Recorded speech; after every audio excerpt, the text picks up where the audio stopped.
It's the weekend and you have financial questions that need answering. That can only mean one thing. It's time for Jill on Money, the show that takes the mystery out of your finances. Here's your host, Jill Schlesinger. Welcome to Jill on Money. We are broadcasting live from the Capital One Bank Studios here in New York. And, all right, you're done with your Thanksgiving. We're in this sweet spot. The sweet spot is I've got basically a couple of weeks to make you pay attention to all things financial. I know, holidays.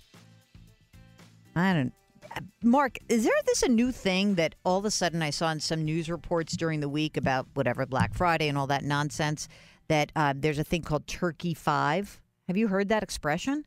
I think it's made up, and maybe Amazon made it up after they talked about their Cyber Monday. Anyway, they're calling it the Turkey 5, the 5 days starting with Thanksgiving. Thursday, Friday, Saturday, Sunday, ending Monday with the Cyber Monday. I don't know. I'm not sure that's going to catch on. That's a way to take, I think, maybe to kind of distribute the whole beginning of the holiday season across 5 days instead of giving Black Friday so much weight or Monday weight. I want to give some weight to Giving Tuesday, which just occurred. It doesn't mean that you have to stop being charitable just because it's already occurred. Just some reminders, gang. If you want to see how a charity is actually doing their job well or not, a couple of places that you might want to check out as you approach the holiday giving season. Charity Navigator. Remember we had the guy who ran Charity Navigator last year? Check out Charity Navigator. It provides a fiscal rating system. I also found another one that I liked very much, Give Well. This is an organization that tries to determine how much good a given program accomplishes per dollar spent. That's a little bit different than just your financial stability and what's going to overhead. So check those two out, Charity Navigator and Give Well. We're going to do a lot more conversations around year-end planning, which may also include your giving. We're going to do that throughout the next few weeks. But as always, we are starting the show with a call. And this week we are talking to Cathy, who is on the line from New York. Hello, Cathy, and welcome to the program. How can I help you out? Thank you for taking my call, Jill. Sure. I am 70 years old, and I hope to retire in maybe the next 5 years.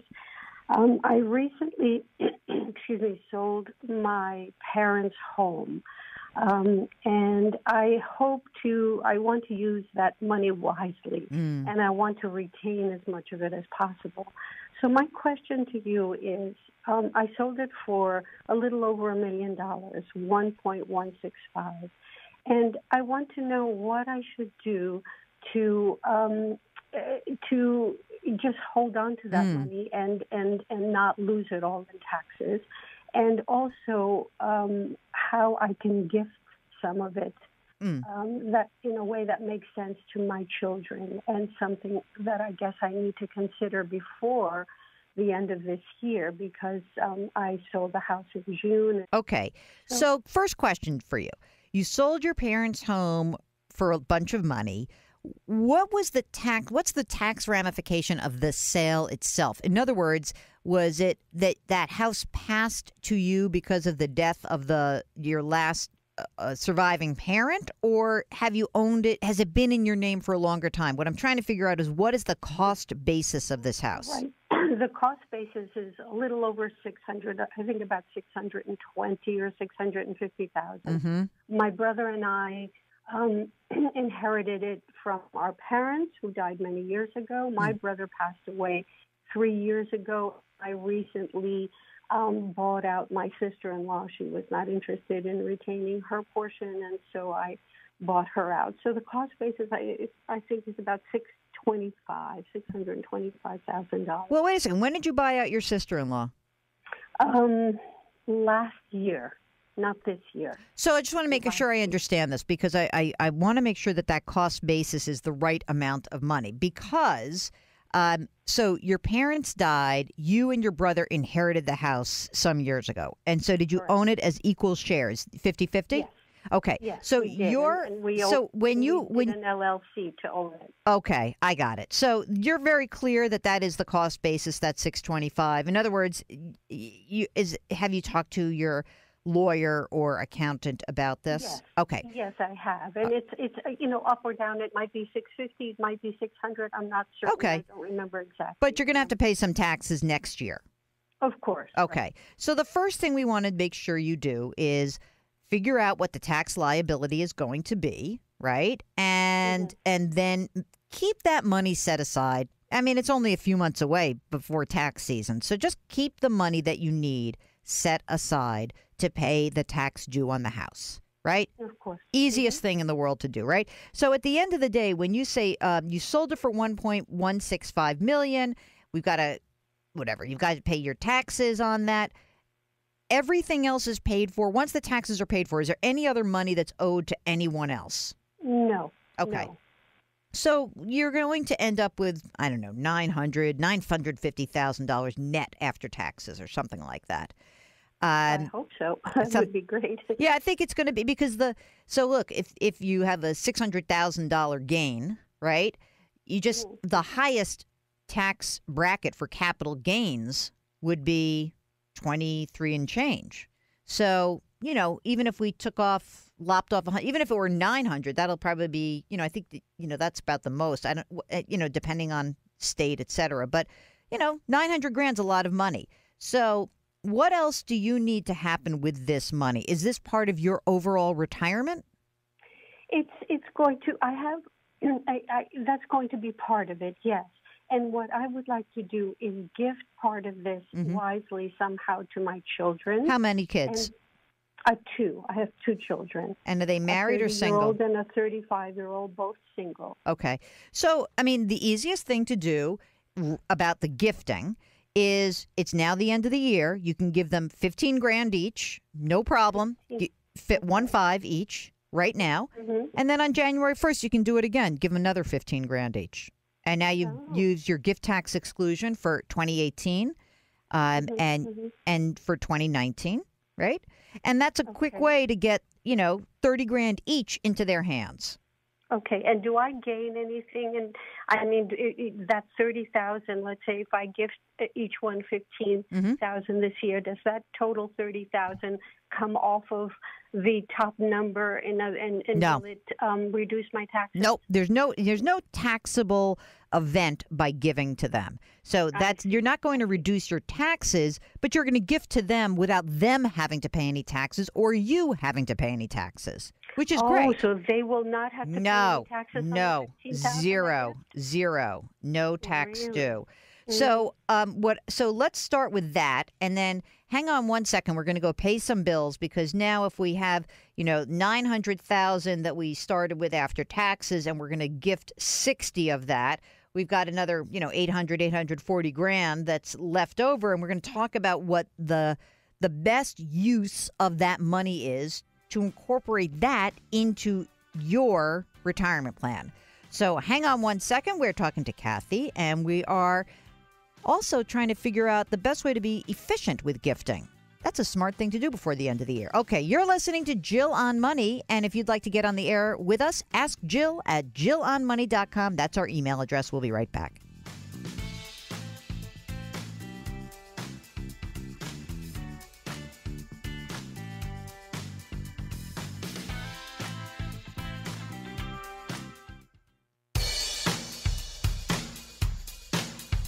Follow Jill on Twitter and Instagram for more personal finance content. Just use the handle @JillOnMoney.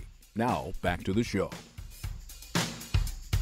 You're back with Jill on Money, and we are talking to Cathy from New York, who just sold her parents' home for a nice chunk of money, over $1.1 million, and she's going to pay some taxes. And then we started talking about gifting to her two adult children. Cathy, I neglected to ask you, are you married or single? I am divorced. Okay. So I was trying to see if you were married, I was trying to see if you could actually give more than $15,000. For everybody listening, we were talking about an efficient way to gift. And one efficient way to gift is that you can give anybody $15,000 in a calendar year, and you don't have to file a gift tax return, and they don't have to pay taxes on it. If you're married, you can do it jointly and give $30,000. But as single, you're going to give $15,000 to each kid. You can do that in 2018. You can do it again in 2019. So you can get this all done at once and just lop $60,000 off the top, Cathy, which is going to leave you with, $850 grand to add to your retirement. Now, you said in the beginning that you're 70 and you hope to retire in 5 years. Tell me, what do you do that you love to work so much? I was not working all the years that I was married, and when I got divorced about 15 years ago, I went back to work. And I just realized that makes me happy to be working. It gives me purpose. It gets me up and out of the house every day, and I enjoy it. That's so great. I don't have a very important job. I work in commercial real estate, but I think I contribute quite a bit to my team, and I do administrative work mostly. Well, that's great, though. Team. I love the idea that you say, it sort of gives you some purpose. It gets you going someplace. A lot of research about retirement is starting to show more and more that even if you're married and your spouse retires, it's often very good to keep doing something, especially if you like it. I mean, if you hated it, that would be different, but you like it. And so that's fantastic. Are you earning enough money right now to pay your own bills, or are you pulling money? Okay. Yes, I am. I'm earning about $100,000 a year. And so that certainly helps to pay for, all my bills and for a decent lifestyle. And do you have a 401k at this place? You do. I have a very, very good 401k. I have one through my office, and I have one that I had built up with my husband before, my share of that. So yes, I do have that. That's great. Also. So how much money so far have you saved in your various retirement accounts? About $800,000 to $900,000. Great. That's fantastic. And then do you have any money that's in non-retirement accounts, not counting the money from the sale of the home? I do. And about how much in the non-retirement accounts? About another $1 million that I have invested. Great. Okay. Fantastic. That's really terrific. So, when I look at the whole situation, it's really pretty fantastic. I know that you started the conversation with how can I make sure that, you want to preserve the money from the tax problems. But I think the good news is you're going to pay the tax that's due on the sale of the house. And then you're going to have this extra money. So, pay the tax that's due, gift the money. You can gift the money this year, again, 15-15, then next year, 15-15. And then the rest of the money can just go into that non-retirement account. That $1 million account is now going to be $1.8 million. Now, there's nothing fancy about what you should be doing to be tax efficient with that account. There really isn't. There is, sort of good, I would say almost like best practices with a non-retirement account. You don't want to invest in the funds that turn over so much. You don't want to buy and sell so much. You want to keep an eye on that, on the distributions and interest, et cetera. But I presume that you're already doing that because you got $1 million invested. Is that correct? That's correct. Yes. Okay. I hope I'm investing in a good way. Are you working with an advisor or a broker to help you manage that? I'm not working with an advisor, and I would like to work with an advisor. I'm working with a broker, somebody, a money manager, who's guiding me. But I would like to speak with a money manager, somebody maybe that maybe I'm doing something wrong, or maybe I'm not. But you know what? I don't know enough. I know enough to know that I know very little. Which is good, by the way. I think that's a really, I think that sometimes I've often asked by people, like, when's the right time to go to a financial advisor? When's the best time to get maybe a second opinion? And I think that these life events where, it can be birth, it can be death, it can be divorce, it can be a new job. And in your case, it could be the sale of a big asset. And maybe before you actually put that other, that money from the house into your account, this could be a very good time to get someone else to take a look at it. And I will say that, you're talking a lot about, I'm hearing you say, taxes. I know you live in a high tax area, so that is certainly important. But also what is important is that you feel like at the moment you decide to stop working or stop working as hard, that you have a little engine, a little sort of income generator that's going to consistently give you the money you need for your retirement. Cool. And so that's really I think the ask of when you go to an advisor at this point, it is about, hey, am I doing what I need to be doing? Am I investing efficiently? And what's the game plan if I want to slow down or, stop working within the next 5 years?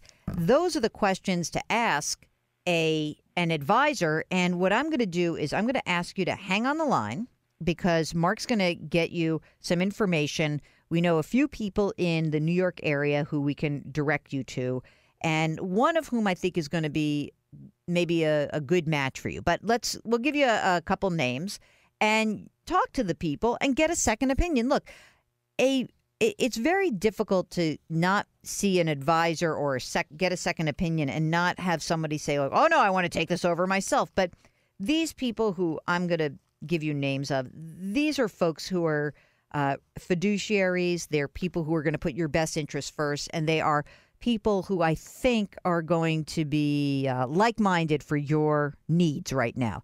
So, Miss Cathy, hang on. And I am delighted that you gave us a call, and I'm glad that we can talk to you before the calendar year end so that you can take advantage of the calendar to gift a little bit to the kids. So hang on. Mark's going to pick up the phone, and we'll be right with you, and we'll follow up with you, okay? All right. Another fantastic call. I just want to remind everyone about that. We started the segment, the show, talking a little bit about charitable giving. And since we're talking about giving in this call with Cathy, just a reminder that you can give $15,000 to anybody that you want. And if you're married, it can be $30,000. And you should absolutely use the calendar to your advantage. I also want to make sure that everyone understands that this is going to be a very different year when it comes to charitable giving. Why? Because the new tax law has nearly doubled the standard deduction. That means that it may only be that 10 or 12% of taxpayers will be entitled to deduct their charitable contributions. That's it. So what are ways to actually get a tax advantage from your giving? One thing to do, you can bundle your charitable deductions. You could say, okay, I was going to give, let's just play this out. I was going to give $5,000 a year to charities. Why don't I put that 5 year and say, I'm going to take a whole bunch of the money and in advance, I'm going to give 3 or 4 years worth in 1 year. And in that way, I will now have more than the standard deduction amount, and I'll be able to deduct my contribution. How about that? Bundling gifts. By the way, don't forget, you can always use highly appreciated securities for charitable contributions. That way you write off the current market value, not just what you paid, and you escape taxes on the accumulated gains. All right, you are listening to Jill on Money. If you've got a financial question, head over to our website, jillonmoney.com. Click on the Contact Us button, and we'll get you on the air live, just like we did with Cathy. We'll be right back.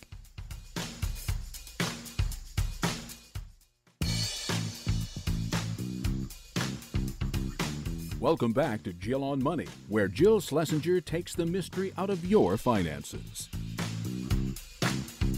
You're back. It's Jill on Money, live from the Capital One Bank Studios.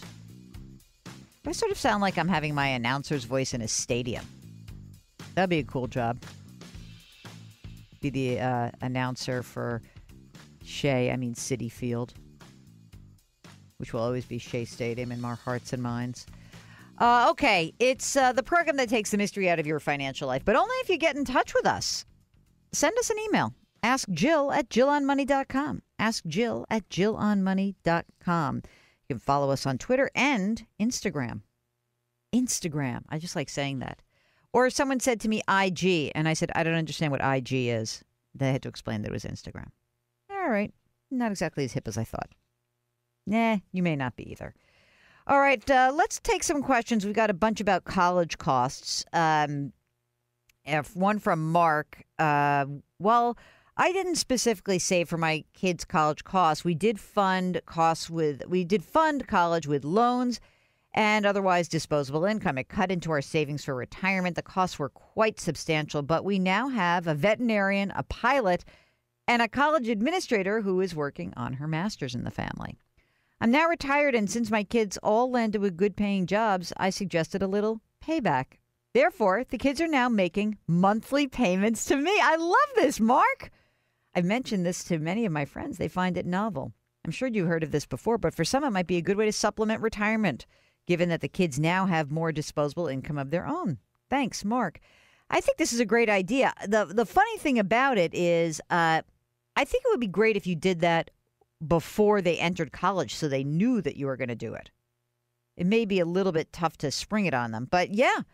I just had a friend who said something to me, a friend of mine at work who Mark knows, and who called me last night and said, I got a little shortfall here. I need to borrow 10 or 15 grand from my 401k just to pay for college. And I said, I know, good kid, blah, blah, blah. I said, but that's it.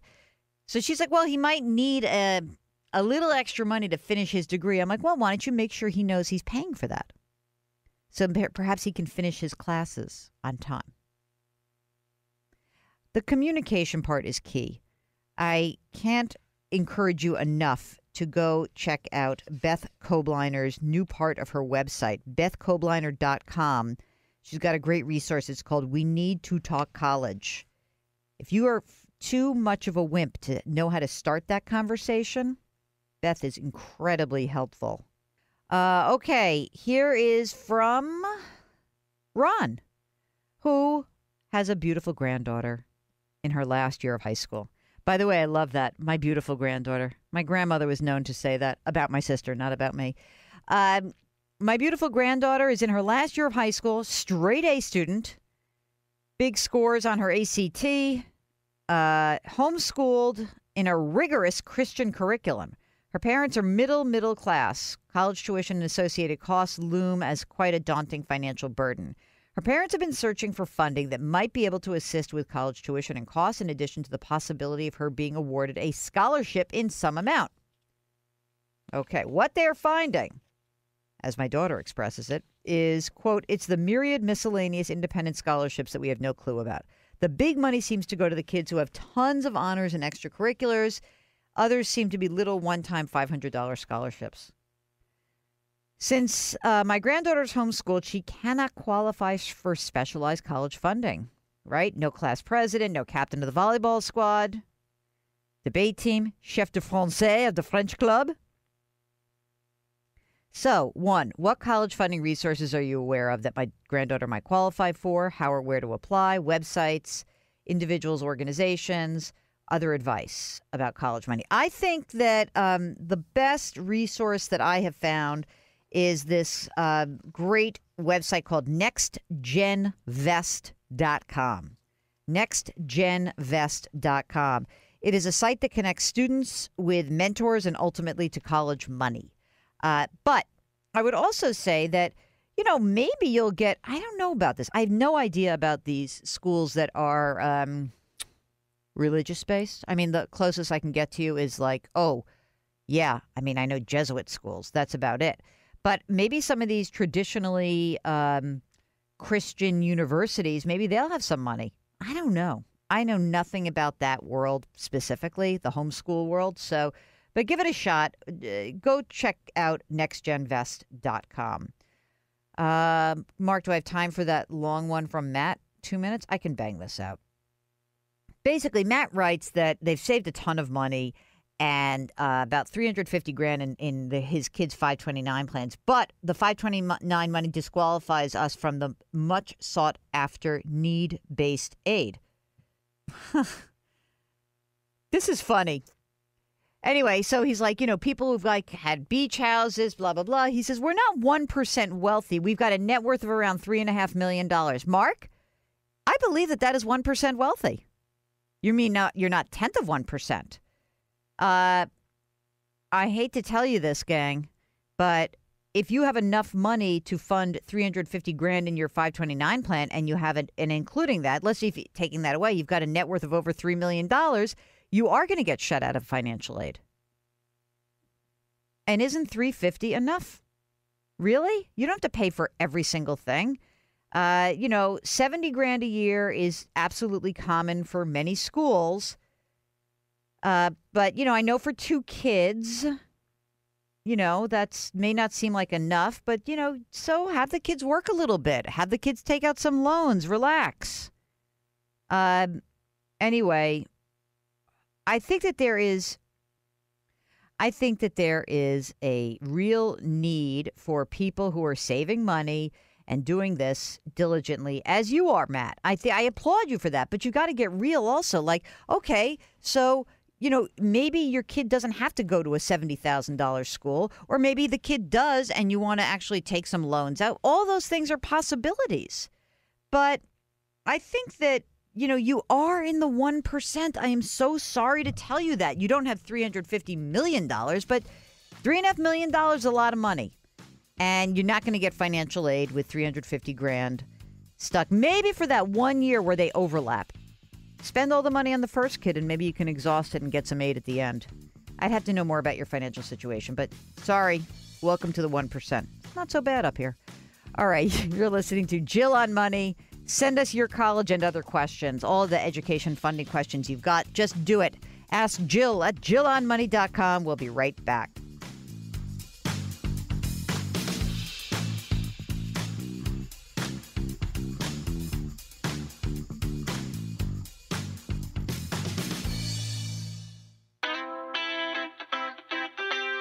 If you've missed any part of the show or want to check out a past show, go to JillOnMoney.com for more great personal finance content.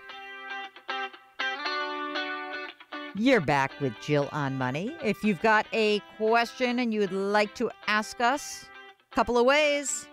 You can hop onto our website, JillOnMoney.com, click the Contact Us button, and you will be taken through a lovely little form that will get to us miraculously through technology. If you would like to just send us an email right now from your mobile device, ask Jill at JillOnMoney.com. I may have been screwing myself, Mark, because I bought this new phone when I was going to throw my phone out the window, and I see the review of the other new iPhone is like, why waste your money? But you know what? I like the size of this one better. The other one is a little bit bigger. It doesn't fit neatly into my sequined evening bag, or more likely, my back pocket of my blue jeans.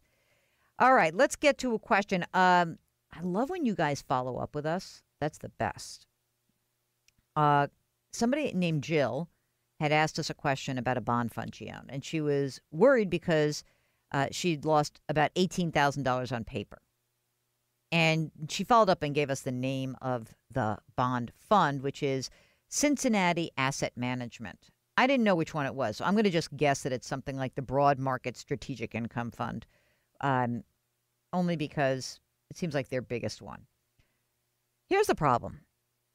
If you own a bond fund this year, interest rates have been rising, and therefore the value of your bond fund has gone down. Now, of course, every time you get a distribution and you're repurchasing your shares, those shares are costing you a little bit less. So that's kind of great, right?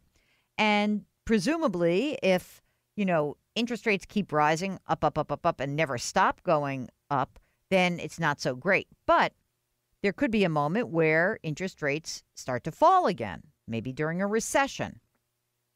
So if you're a long-term investor, it's hard to start to guess, when and where to get in and out of a fund. And I don't know if this is really worth it to you, because this is not a wildly expensive bond fund. It is, it's 0.65% expense ratio. Let's see how this thing has done. This trades under, and I'm just guessing at this, but it's probably as good a guess as any. It trades under the symbol CAM as in Mary, BX.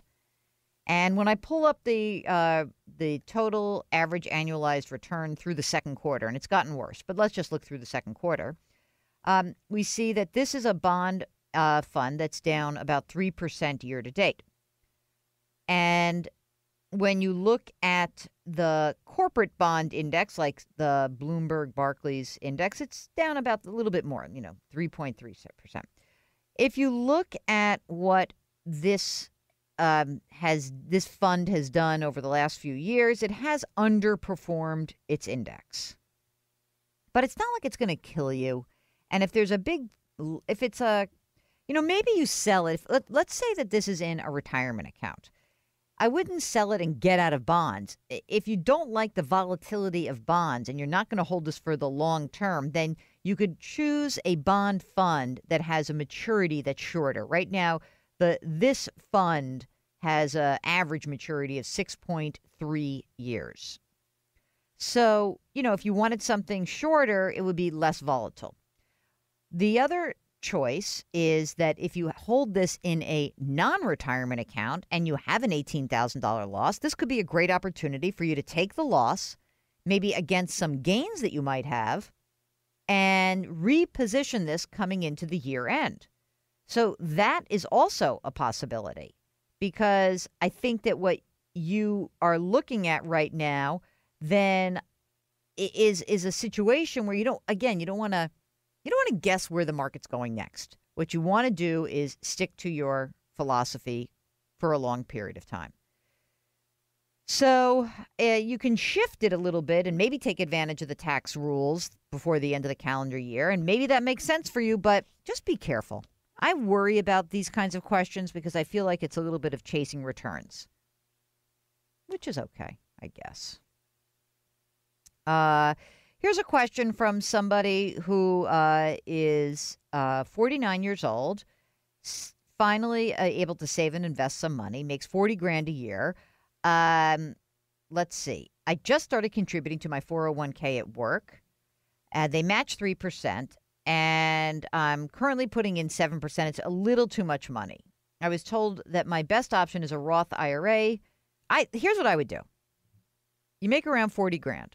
I would put 3% into your 401k to capture the match, and then whatever else you have is, the other amount of money that you can put away, put into a Roth IRA and do it really cheap. The cheapest possible IRA out there, which I don't know what it is right now, Mark. What would you guess? I think that TD Ameritrade has like a no fee, a no minimum IRA where you can put some money away, but most of them allow you to do it. If you're doing like $50 a month, which it's like you'll end up doing, that's what I would do. The cheapest possible place, put it in a fund that's a target date fund that's cheap, or go to or you can just use a robo-advisor, in automatic investment platform, Betterment, Wealthfront, Schwab has one, Vanguard has one. But I think put in the amount of money that you would actually get that match, that 3%, everything else you can put into the Roth. And I think that'll be great for you. And congratulations, because you know what?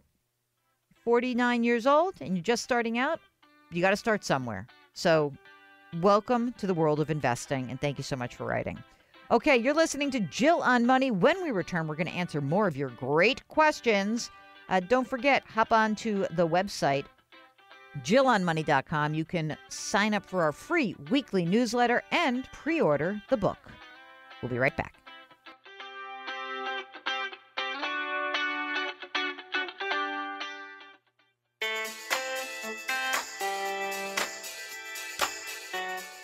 You're back with Jill on Money. If you've got a financial question, we'd love to hear from you. Our email address is askjill@jillonmoney.com. You know what I love? I love when markets tumble. I mean, it's the weekend, so I don't have to worry about this right now. But when markets are tumbling and people say, why is the market going down? And I can be a smart ass and say, well, there are more sellers than buyers. There's a wall of worry sometimes. So, there you have it. Okay. This is the program that takes the mystery of your financial life, and therefore we're going to do that by answering your questions. Here is from Daphne, who says she's got $770,000, which is invested with a financial planner. She pays the planner about $11,000 a year for the services. She sounds like he contacts her only every 6 months or so. Is there someone else who will charge less? So I just did quick math. It looks like 1.4% is what you're getting charged. And considering that this person seems like not necessarily doing your financial planning, but doing your investment management, sure, you absolutely can get something cheaper. You could have somebody or some organization manage your money for as little as 0.25% a year. You're paying 1.4, and I'm talking about 0.25. That $7 or $8 or so would be just yours. It would fall to the bottom line. And what's really cool about that is it's hard to make money without risk. That's a risk-free way to save money. So what are those alternatives? Those alternatives are called online advisors. They're places like Betterment, Wealthfront, but there are big organizations that have them. Vanguard has it. Charles Schwab has it. I think TD Ameritrade might even have it. But these are automatic trading platforms. If that's what you're getting charged for investing money and not for financial planning, well, heck, you might as well save the money and just do it electronically. It's pretty easy to do. All right, you're listening to Jill on Money. And if you've got a financial question, we'd love to help you out. During the break, why don't you hop on to JillOnMoney.com. You can sign up for our free weekly newsletter. And if you have a question while you're there, just click on the Contact Us button. We'll be right back.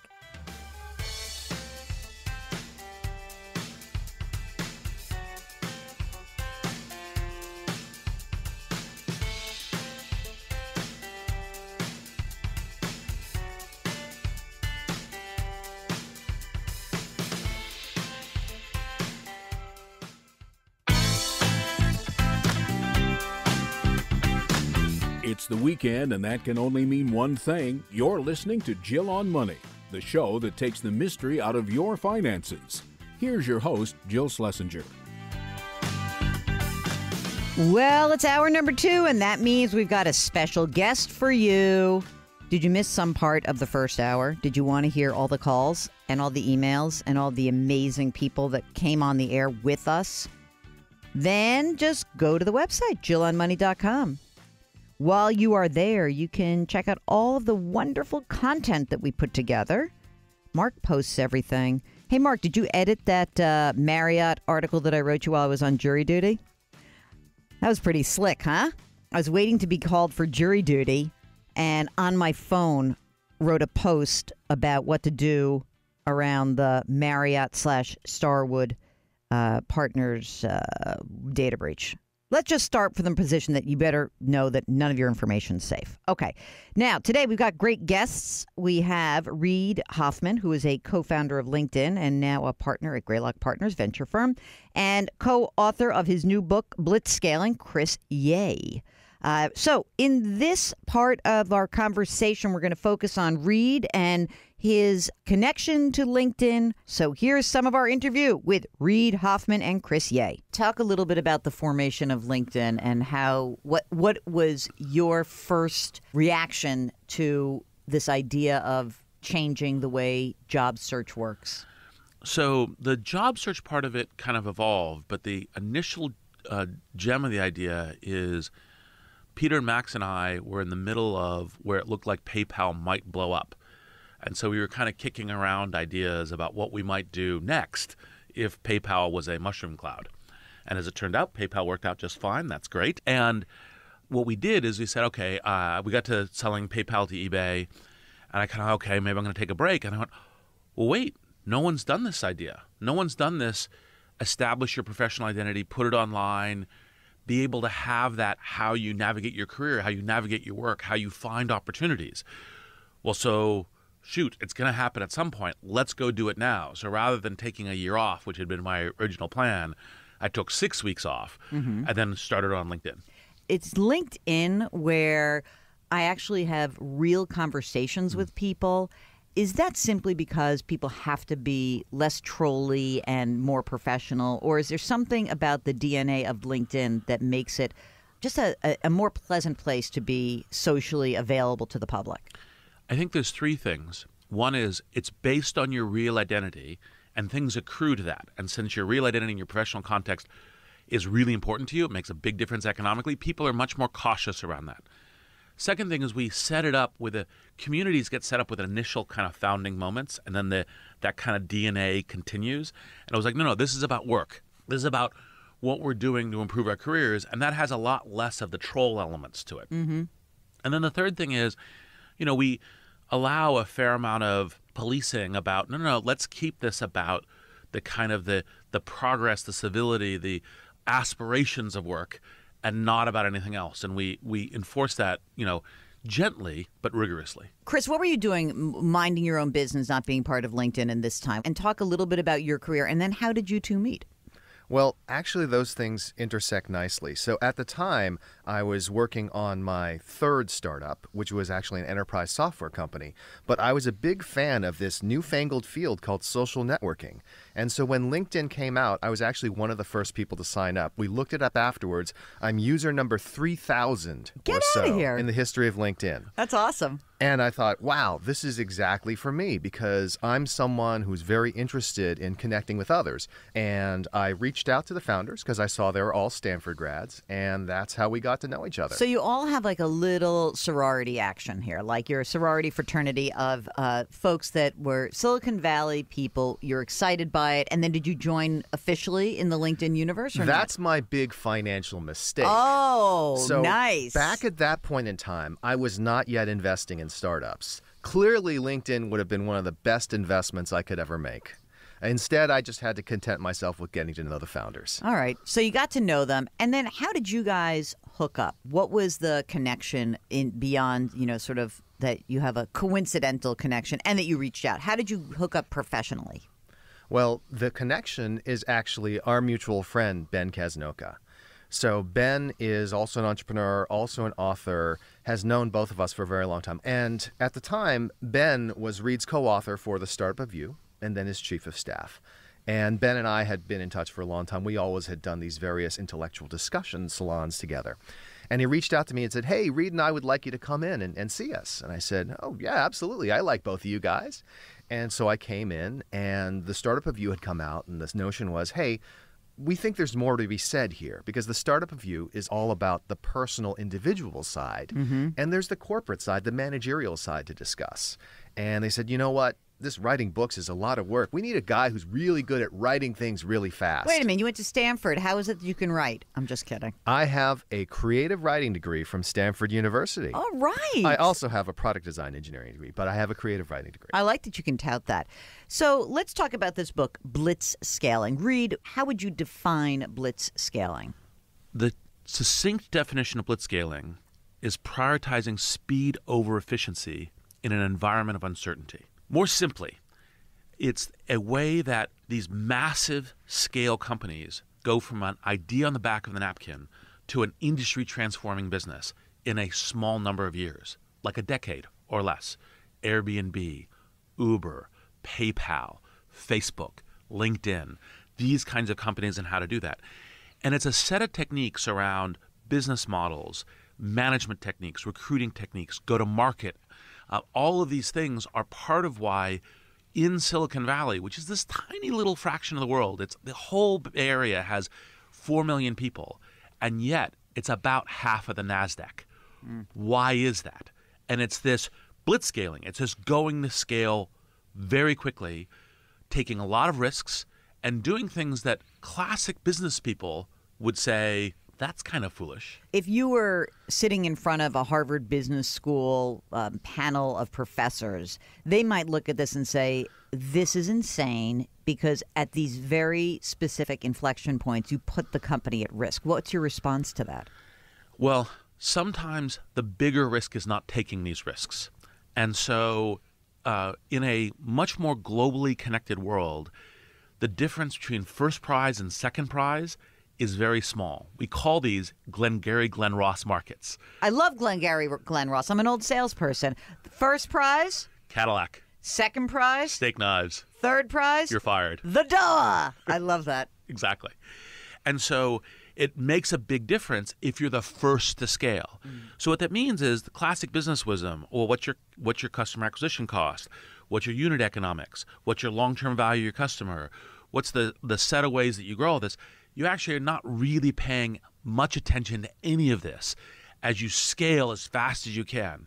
You're not being efficient in your operational management. You're not being efficient in your recruiting. You're not being efficient in essentially how you're growing your company and divisions. You're focused on speed to scale above everything else, including taking risks of, well, maybe you actually haven't really figured out your full business model or your mature business model, which sounds crazy from a traditional operationally efficient business perspective, but is sometimes the right way that you establish these businesses of the future. We'll get back to our interview with Reid Hoffman and Chris Yeh in just a minute. If you've got a financial question, we really would love to hear from you. Just send us an email. Ask Jill at JillOnMoney.com. We'll be right back.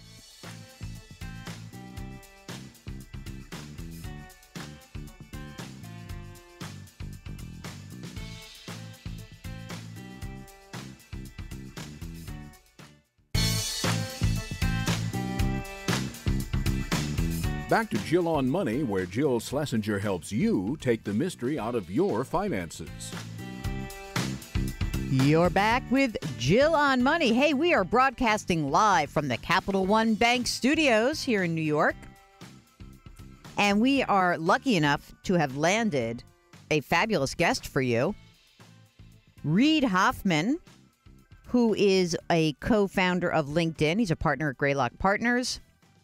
And his co-author, Chris Yeh, they wrote a book called Blitzscaling. But in this part of the interview, I get to kind of go at it a little bit with Reid Hoffman, who played along very nicely, although his PR flack got completely uptight when we started talking about Facebook. We had interviewed him a little while ago, and it was before this huge New York Times expose about Facebook came out. You should totally read that. What I was really interested in was what Hoffman thinks is the responsibility of Facebook. Now, why is he connected to Facebook? Because he was an early investor, and he's kind of a muse to all of senior management there. And sadly, I'd love to bring him back in and find out what he thinks should happen right now. I think everyone should lose their jobs. Of course, Mark Zuckerberg can't lose his job because he owns 60% of the voting shares. This is just bad corporate governance, ladies and gentlemen. I can't even begin to tell you how much that freaks me out. Anyway, so listen to the rest of this interview, or this part of the interview. It's all about Facebook with Reid Hoffman. So, Reid, you have a connection to Facebook. Why don't you discuss that a little bit, and then I'll ask you some more questions so you can be full disclosure. Your connection to Facebook is? I was one of the earliest angel investors. Do you still have a connection to the company as it is running day-to-day today? I've never had a connection to the company running day-to-day, but I am good friends with basically the entire executive team. Okay. So they clearly employed, even though it wasn't a word then, blitzscaling, right? And their North Star, Chris, would have been said, we want to connect the world, essentially, right? But then there are certain responsibilities and issues that have come up. How do you think Facebook has done in reconciling their blitzscaling growth strategy with their responsibility? Well, the good thing about all of the executives, Mark Zuckerberg, Sheryl Sandberg, the entire crew, is that they are strong learners, both as individuals and as an organization. And I think initially they went, look, we're just building the social product, and we're building a product that people really love, and we're really good at being focused on that, and that's what we're doing. And so I think it took a bit to kind of understand, actually now we've transitioned to social infrastructure. Now when, like a foreign power is using us to hack the elections, yes, there's major responsibilities for the government, but there's things we should do here too, and this is something we should invest in. And one of the things that I love about the team, love about the company culture, is they have pivoted hard to work on this. They're actually, you say, well, they should have done it months earlier. It's like, well, it's a legitimate thing to say, oh, right. I didn't quite understand that I'm now part of social infrastructure, and now I'm going to step into that responsibility. Mm-hmm. Maybe it's a month later, maybe it's 6 months later than you'd like, but they've now got hundreds of engineers working on election integrity, working on truth within the platform, working on how does information that has a higher journalistic integrity spread more within the system. They're working on those things, and so I think we want them to succeed. Listen, I want them to succeed also, but, I heard Mark Zuckerberg's interview with Kara Swisher at Recode on her podcast, and, as someone who comes from a news organization, I am troubled by the idea that they don't want to have the responsibility of being a news organization. I get why they don't, because you know what? News is a pain in the ass and it doesn't make money. I get that, okay? But Facebook now has 2 billion users. It is essentially a de facto news organization. So what steps do they need to take to be able to maintain their growth, but also be responsible to that idea? They are, it doesn't matter whether you thought you were that or not. You're there. So what can they do? Would you make a similar argument that, for example, Comedy Central is a de facto news organization and needs to, just because it's spreading information, or if people were watching entertainment shows, just because Okay, wait, hold on a second. Let's do the entertainment. Yes. So, yeah, I would. Because if you are putting news about actors, actresses, industry, yes, I believe that you have a responsibility. In fact, the woman who was the executive producer of Entertainment Tonight came from the CBS News division. And they said, we have a responsibility to make sure what we put out there is absolutely reporting. So the question I was gesturing at is there's a lot of things where people spread information and content to each other that isn't news and news reporting. And part of the argument on these kind of social platforms is they say, look, we're not representing ourselves as news. We're not representing as saying, look, we are endorsing this. We think this is true. We've got a journalistic story behind this and so forth. We're essentially giving a bunch of individuals, a large number of them, voices by which they can express themselves and they can say the things that they're doing. So I'm not sure. I actually think that they're right in saying we're not a news organization. I think that's baloney, and I'll tell you why. Because it has now become a source of news. So I think that when you have somebody who is writing crap about Sandy Hook didn't happen, that there is a responsibility. You wouldn't let that happen on LinkedIn. You wouldn't let half the crap that goes on Facebook unchecked. You would never let that go out on LinkedIn, and there would be real repercussions.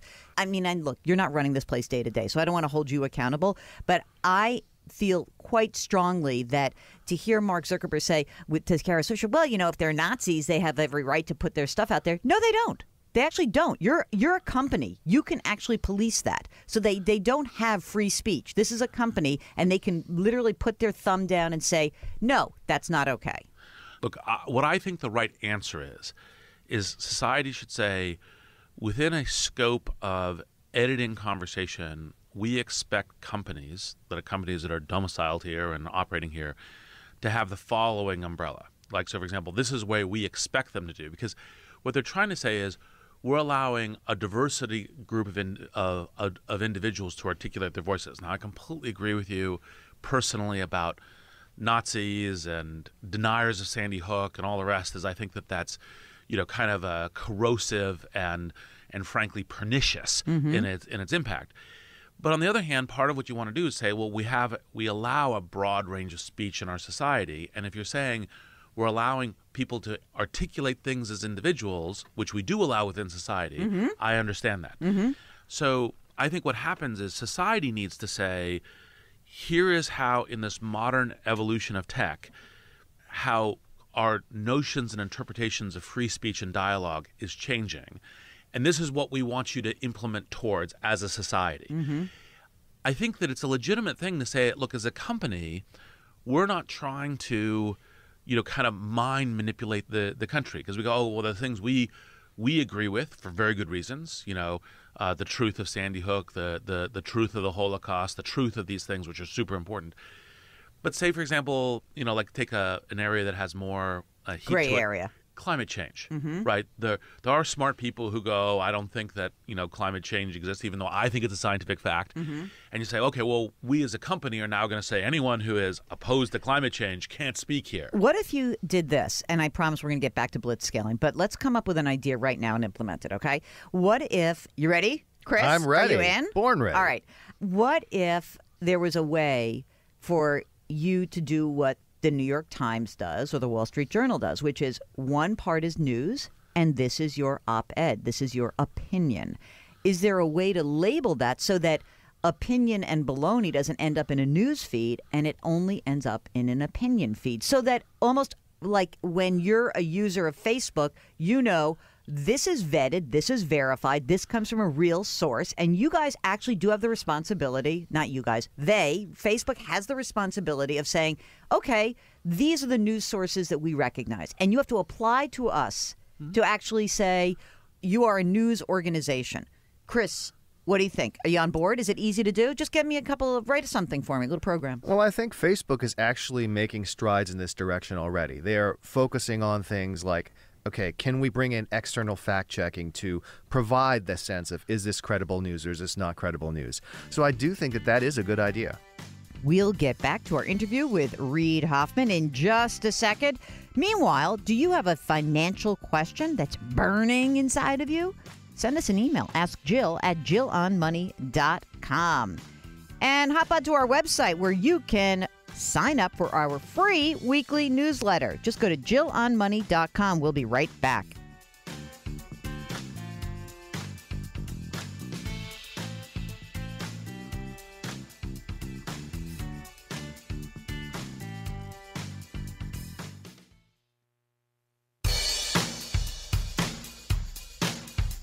Do I invest here? Should I put my money there? Jill Schlesinger can help you. Back to Jill on Money. You're back with Jill on Money, and we are delighted that you are joining us for the end of this interview with Reid Hoffman, the co-founder of LinkedIn, partner at Greylock Partners, co-author with Chris Yeh of the book Blitzscaling. And, listen, the premise of this book is how do you get really big fast? And my bigger question is, okay, presuming you get really big fast, then how do you control that? And what kind of governance do you have? And I think that what we're seeing with a lot of these huge technology companies is that their governance isn't very good. That is kind of the focus here with this segment of the interview. I guess that what's really important to me is that I recently conducted a very cool panel at the 92nd Street Y here in New York. And I am so encouraged by the younger generation that the millennials and Gen XY, I guess it's XYZ, I feel like they are much more values driven. And for that, I am grateful. Not so sure about what we got right now. So here's more of our interview with Reid Hoffman. I remember the first time I read an op-ed, Lloyd Blankfein of Goldman Sachs, way back when, wrote an op-ed in the Wall Street Journal and the Times about marriage equality. And now people are speaking out about lots of things. Number one, when did that change? And number two, how important is it for companies to live their value system in the communities in which they serve? So I think it's critical. I have this phrase that I sometimes say, Spider-Man ethics. With power comes responsibility. With greater power comes greater responsibility. And business leaders of significant companies like Lloyd and others actually have a great deal of power and therefore leadership responsibility. And so I think it's very good that they do that as individuals and they say, look, I'm trying to help us both as a company but also as a society get to the place we should be getting to. And obviously you have to do that in a way that's tolerant of diversity of perspective and political view and a bunch of other things. But that doesn't mean that you can't still say, this is the direction I think we should be going. This is what we should be doing. And I'm articulating that as one of the leaders of society. I think the way to think about it, if you say, well, I'm not naturally inclined to that as an individual, the way that you should still get to it and think about it is one is a combination of what's your company's mission. What does your company stand for in the world? And so based on that, you should take responsibility for that. So, for example, in the LinkedIn case, it's economic opportunity. So, how do we get that spread and across, kind of diversity, inclusion across the entire country? How do we give the world? How do we give as much economic opportunity as possible? And that's one of the responsibilities from, for example, a company like LinkedIn, because that's LinkedIn's mission. And then there's also what are society's needs and what are your assets where you have a unique ability to help and to participate. And so, again, just because, LinkedIn company I founded, part of what we do is we go to essentially local governments and we say, well, here is a way of understanding how industry is changing in your area, which industries are growing, which skills are growing, and so forth. So you can help drive public policy in this thing we call the LinkedIn Cities Initiative in order to help the economic region of your area, because that's something we can do and we can be helpful and we can contribute. If you think from a combination of what your proactive mission as a company and where you have kind of assets and participation that you can be uniquely helpful, those are the areas where you should help society. Chris, you know, it's funny. Reid and I may be on the same side of a certain age, and so we might look at this slightly differently. You're a little younger than we are, and I'm wondering how much the generation of millennials has driven this values discussion. In other words, you know, there are employees at all these organizations, and they can be technology companies, but they can be big banks, et cetera.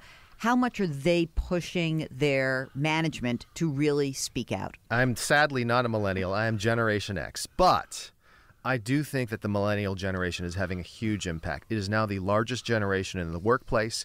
It is the generation of workers who are coming up now that companies desperately need to have. We are in a seller's market for talent.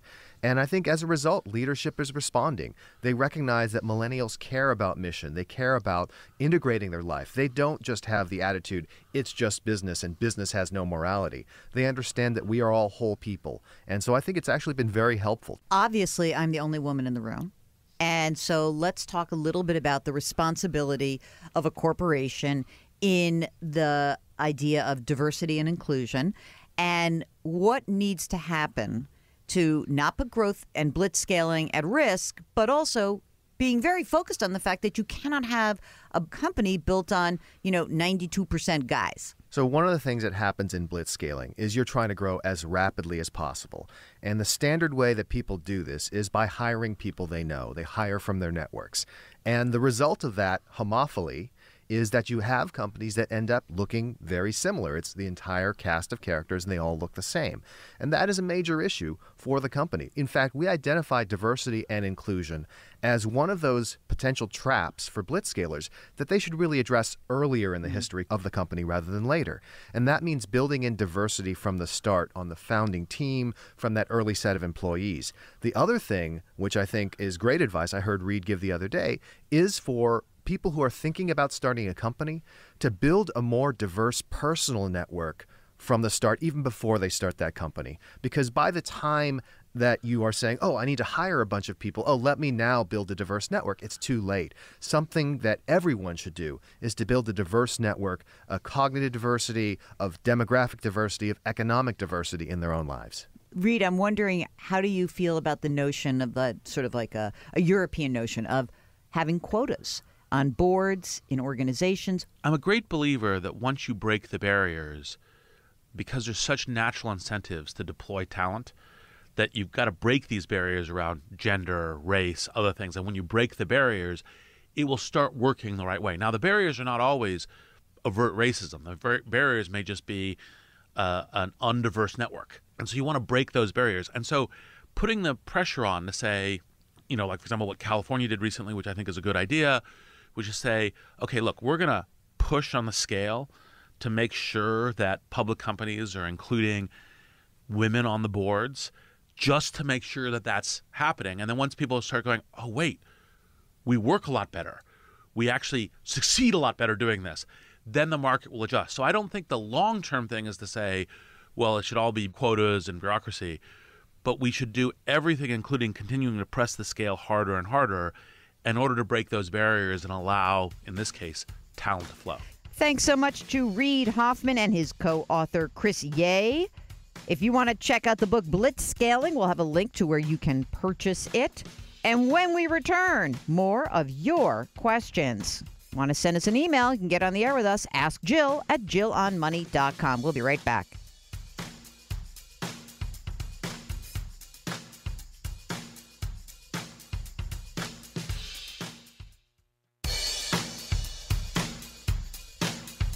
Follow Jill on Twitter and Instagram for more personal finance content. Just use the handle @JillOnMoney.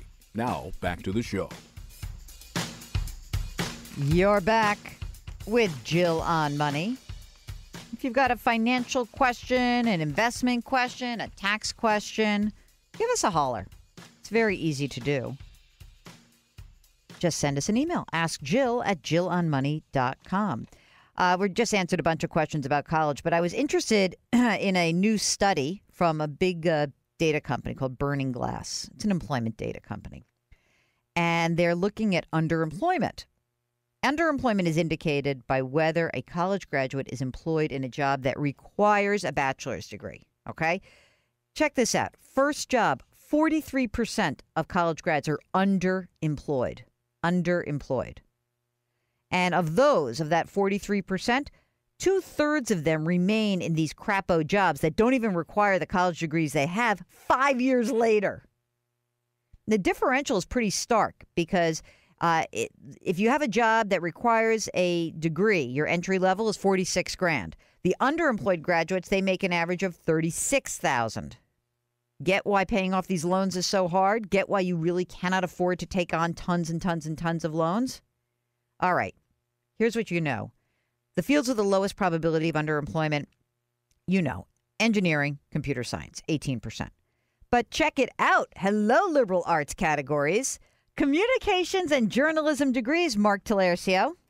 Just a 24% probability of being underemployed after graduation. And English majors, 29%. So communications, journalism, and English majors under 30%. Compare that with 31% for business majors. 35% for biology. The worst area for underemployment, degrees in Homeland Security and law enforcement. Okay. JD writes, I'm single, no kids, 53. I'm financially okay. I don't have a pension. I'm trying to create a steady stream of income going into 55 and beyond. I realize Social Security's out there. I've got a 401k. I wanted to ask about 2 scenarios and trying to minimize the tax outlay. 1, immediate pay annuity, death benefit not necessary since I'm single, versus a low cost, low risk bond fund, paying a good dividend. I have a 401k, some funds outside of the plans, mainly index funds, low expenses. Any suggestions on input is appreciated. Regards, JD. Okay, JD. First of all, are you working? I don't know what's going on. Are you? Why do you need something to start at 55? I don't know if you are working, not working. I need more information. So here's what I need to know. I need to know, are you still employed? If you are employed, why are we talking about age 55? If you're not employed, then we can talk. I need to know how much money you have in your 401k. I presume that you have a 401k, so you might still be working. How much money do you have outside of a 401k? Why are we trying to minimize your tax liability? What kind of tax bracket are you in? You may have heard that we are currently in a low tax rate environment. Maybe as low as you're going to see for the rest of your life. So minimizing taxes is probably not the most important thing right now. In most cases, I would avoid an annuity. You know that. But there are times where it may be worth exploring. It's just that in most cases, it's probably not going to be worth it. And maybe it's not worth it at all for you. I need more info. I really do. And if you have funds outside of your retirement plan, and those funds are with T. Rowe Price and Vanguard, they're great. Low expenses. But I mean, what kind of tax bracket are you in that you're so worried about taxes?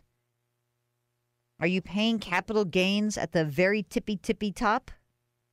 But if you're single and you make up to $425,800, you're in the 15% long-term capital gains rate. Over $200,000 as a single, $250,000 as joint. You have to actually have that effective rate of 3.8%, making it 18.8%. But basically, you can make up to $425,000 a year as a single earner and pay under 20% in capital gains. What are we worried about minimizing your taxes for? Tax rates are low. Capital gains rates are low. Everything's low. That's why we keep hearing so much from people who are saying, you should be using a Roth because pay the tax right now. That's the way to do it. All right. Good luck, JD. Give us more info. Cathy writes, I heard you on the radio and I've got some funds. I'm seeking assistance. I'm trying to get somebody to help manage them. I'm meeting with a firm this week. Your 10 questions to ask posted to your site are helpful and I'll use those. However, this firm is connected to a large national brokerage firm and I'm concerned their relationship may override my best interest, even though this particular firm is a fiduciary. Do you have any suggestions on how to pose questions directly related to this type of relationship between a large brokerage and an independent investment firm? It kind of depends who the large firm is. I would ask very specifically, are you held at to the fiduciary standard at all times? Does that mean you will put my interest before the firm's interest? Do I have choices about where I can hold my assets? Am I limited to certain fund families? Those are the kinds of questions you want to ask, Cathy. Good luck. Let us know if you have any follow-up questions. Don't sign anything if you have butterflies in your belly, okay? Just don't. You're listening to Jill on Money. If you've got a financial question, ask Jill at JillOnMoney.com. Follow us on Twitter at Jill on Money, at Instagram at Jill on Money, and everywhere else at Jill on Money. Go to JillOnMoney.com and you can see more info. We'll be right back.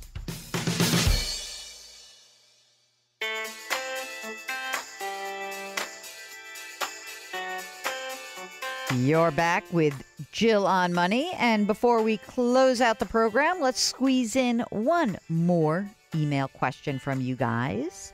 Remember, you can always send us a note. Ask Jill at JillOnMoney.com. CJ is asking about the fees in a retirement account, in a 401k. And this is from the quarterly statement that CJ received. There is a trustee fee, a plan administration fee, advisor fee, total fees, $312 for the quarter. Do these fees seem reasonable? Well, I mean, it's funny because I'm looking, the trustee fee is $10. The plan administration fee is $140. You can't do anything about that. What's up with the advisor fee? I don't know what that represents. So I would ask that question of someone in your HR department. I don't know what that is, if that's built in. The bigger question, I guess, is do you really have a choice? I mean, it's your 401k. If you don't like the fee structure, and if we can't figure out exactly what that, maybe that advisor fee is just the person who put the plan in place. But, perhaps what you would do is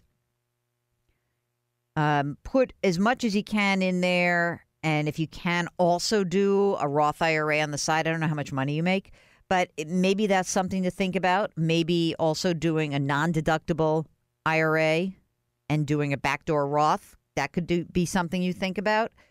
But it's very difficult because I don't know what that one advisor fee, that's the one I don't know what that is.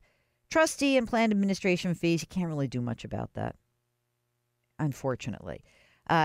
But you can talk to some of your co-employees and start to chat about, is there some place that you guys are, can go and just chat with someone about the plan itself, suggest other plans, low-cost providers. Sometimes really small employers, they don't have a lot of choices. So that's something to consider. Okay, this has been a fantastic show. Thank you all so much for participating. Don't forget, you can always go to JillOnMoney.com. There you can sign up for our free weekly newsletter. And don't forget to pre-order the new book. It's coming out in February, just around the corner. The Dumb Things Smart People Do With Their Money. All right, we will see you next week. Thanks for listening. And thanks to Mark for always producing a fabulous show.